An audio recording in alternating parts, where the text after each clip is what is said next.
हरे कृष्णा।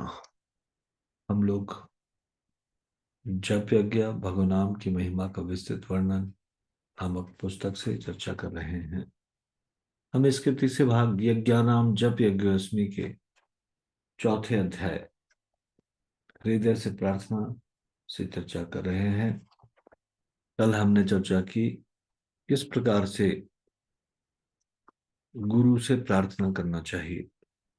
जैसे याचक धन प्राप्ति के लिए धनवान व्यक्ति के पीछे दौड़ता है, वैसे हमें भी कृष्ण प्राप्ति की भिक्षा मांगते हुए गुरुदेव के पीछे दौड़ना चाहिए।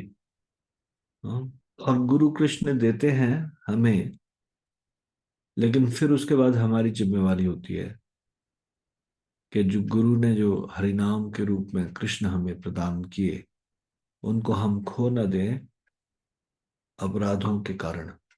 तो थोड़ी सी सावधानी से हम कृष्ण को हमारे जीवन से खो देंगे। ये हमने कल चर्चा की थी।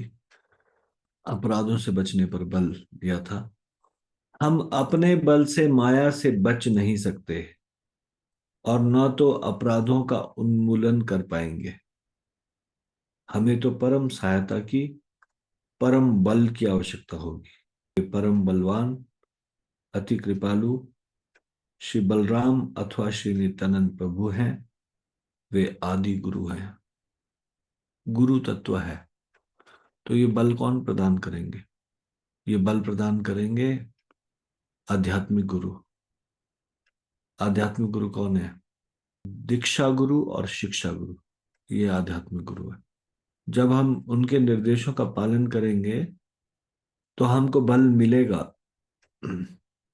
उनके आदेशों में ही बल है।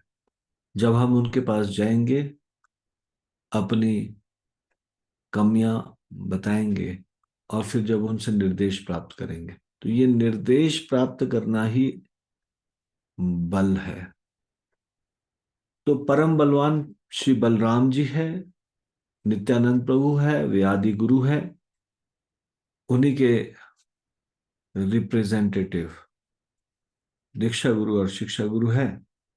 इसलिए हमें श्री गुरु की कृपा अति आवश्यक है, क्योंकि वे बलराम और नित्यानंद प्रभु की कृपा बल के प्राकट्य है, उनके प्रतिनिधि है। विश्वनाथ चक्रवर्ती ठाकुर कहते हैं, यस्य प्रसादात् भगवत प्रसादो यस्य प्रसादान न गति कुतोपि। जिनके प्रसन्न होने से भगवान प्रसन्न होते हैं। यस्य प्रसादात् भगवत प्रसादो यस्य प्रसादान न गति कुतोपि। और जिनके अप्रसन्न होने से कोई गति नहीं रहती, ये है गुरु। अनेक जन्मों की भक्त्योन्मुखी सुकृति के बल से भक्ति पथ में श्रद्धा होती है। वही श्रद्धा भक्त संग में रुचि पैदा करती है। शुद्ध भक्तों के साथ में जप आदि करने से साधक शीघ्र ही प्रेमारुक्षु हो जाते हैं। मिश्र भक्त या भक्ताभास के संग में भजन शिक्षा ग्रहण करने से प्रेम बहुत दूर रहता है। इसलिए हमको सावधान होना है। गंभीर भक्तों का संग करना है। जो हमसे उन्नत भक्त है, उनका संग करना है। वैसे संग अगर हम मिश्र भक्त यानी कि जो गंभीर नहीं है संग करेंगे, तो फिर भजन में आगे नहीं बढ़ पाएंगे। वैसे संग में भजन करने से एकांतिका भी नहीं आती। इस अवस्था में अनर्थ प्रबल होकर शुद्ध भक्तों के प्रति आदर की बुद्धि नहीं होने देते। अधिकतर कुटिलता आकर हृदय में को कपटमय बना देती है। इस अवस्था में साधक गण प्राय ही कनिष्ठाधिकारी के रूप में अनेकों जन्म व्यतीत करते हैं।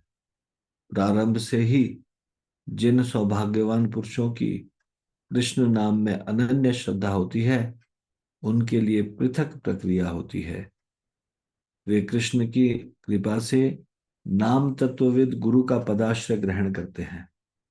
नामाक्षर सर्वत्र ही प्राप्त किए जा सकते हैं। परंतु उनमें जो निगूढ़ तत्व होता है उसकी उपलब्धि केवल विशुद्ध भक्त गुरु की कृपा से ही होती है। गुरु कृपा से ही नामाभास दशा दूर होती है तथा नामापराध से भी रक्षा होती है। नामाभास की दशा दूर होती है मतलब शुद्ध नाम की अवस्था आती है। किससे? गुरु की कृपा से। हम्म, और नाम अपराध से रक्षा होती है वो भी गुरु की कृपा से। तो गुरु के आदेश को अपना जीवन धन और प्राण मान लेना चाहिए। गुरु के आदेश को हम जब इस तरह से पालन करते हैं, इस प्रकार से आदर बुद्धि रखते हैं गुरु के निर्देशों में, तो हम भक्ति में तीव्रता से आगे बढ़ सकते हैं। तो आज हम यहीं तक चर्चा करेंगे। इससे आगे की चर्चा हम कल करेंगे। श्री जप यज्ञ की जय, श्री हरिनाम संकीर्तन की जय, श्री नाम प्रभु की जय, शिल प्रभुपाद की जय। निताई गौर प्रेमानंदे। हरि हरि बोल।